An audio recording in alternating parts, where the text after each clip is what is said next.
ఈరోజు మనం egg donation programme గురించి కొన్ని ఫ్యాక్ట్స్ తెలుసుకుందాం.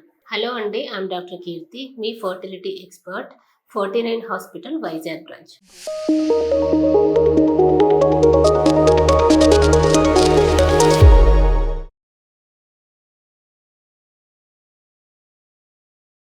సో చాలామంది పేషెంట్స్, మేడం మాకు ఎగ్స్ సరిగా లేవు, ఎగ్స్ కౌంట్ చాలా తక్కువగా ఉంది, సో మాకు డోనార్ ఎగ్ ట్రీట్మెంట్ అడ్వైస్ చేశారు అని చెప్పి భయపడుతూ ఉంటారు.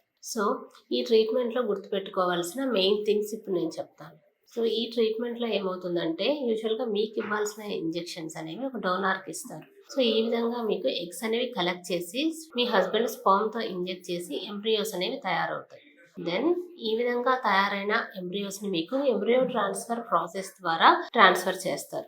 సో దాని తర్వాత కొన్ని రకాల ట్యాబ్లెట్స్, ఇంజెక్షన్స్ అనేవి మీకు ప్రిస్క్రైబ్ చేస్తారు. సో మీకు దాని తర్వాత ప్రెగ్నెన్సీ టెస్ట్ పాజిటివ్ వచ్చిన తర్వాత కదా, ఒక 3 months వరకు ఈ మెడికేషన్స్ అన్నీ కంటిన్యూ చేసి దాని తర్వాత బేస్డ్ ఆన్ పేషెంట్ మనకి ఇండివిజువలైజ్డ్గా ట్రీట్మెంట్ అనేది ఉంటుంది. సో ఇది ఓవరాల్గా మీకు ఎగ్ డొనేషన్ ప్రోగ్రామ్ గురించి. ఇందులో మెయిన్గా ఏంటంటే, ఫస్ట్ మాకు ప్రెగ్నెన్సీలో ఏమైనా ప్రాబ్లం ఉంటుందా, మాకు నార్మల్గా డెలివరీ అవ్వదా అని చెప్పి అడుగుతూ ఉంటారు. సో దీనికి ఆన్సర్ ఏంటంటే, మీకు టైప్ ఆఫ్ ట్రీట్మెంట్ వైజ్, అంటే మీరు ఐయుఐ చేయించుకున్నారా, ఐవీఎఫ్ చేయించుకున్నారా, ఇలాంటి దాన్ని బట్టి మీకు డెలివరీ అనేది డిసైడ్ అవ్వదు. సో డెలివరీ టైంలో మీ బేబీ పొజిషన్ ఎలా ఉంది, సో మీకు ఆమ్నియాటిక్ ఫ్లూయిడ్ ఎలా ఉంది, ప్లసెంటా, ఇలా డిఫరెంట్ ఫ్యాక్టర్స్ అనేవి ఉంటాయి. సో ఇవన్నీ బేస్ చేసుకొని మీకు డిసైడ్ అవుతుంది. కానీ ఓన్లీ ఐవీఎఫ్ చేయించుకున్నారు, ఐవీఎఫ్ చేయించుకోవడం వల్లనే మీకు సిజేరియన్ చేసేయాలి అనేది ఏమి ఉండదు.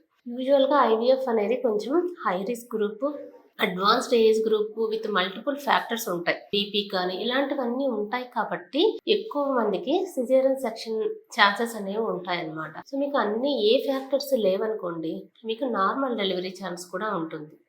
సో ఇది మదర్ గురించి. నెక్స్ట్ బేబీ గురించి కూడా మీరు ఏ కంగారు పడాల్సిన అవసరం లేదు. So baby only IVF treatment ద్వారా, దీంట్లో వచ్చే ఇంజెక్షన్స్ వల్ల కానీ ఇందులో ఇచ్చే ట్యాబ్లెట్స్ వల్ల కానీ మీకు బేబీకి ఎటువంటి ప్రాబ్లమ్స్ అనేవి రావు.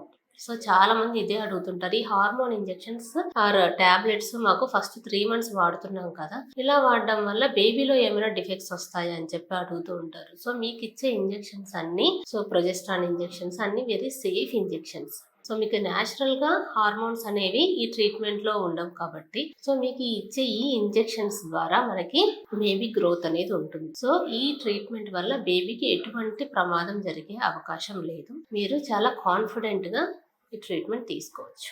Thank you so much.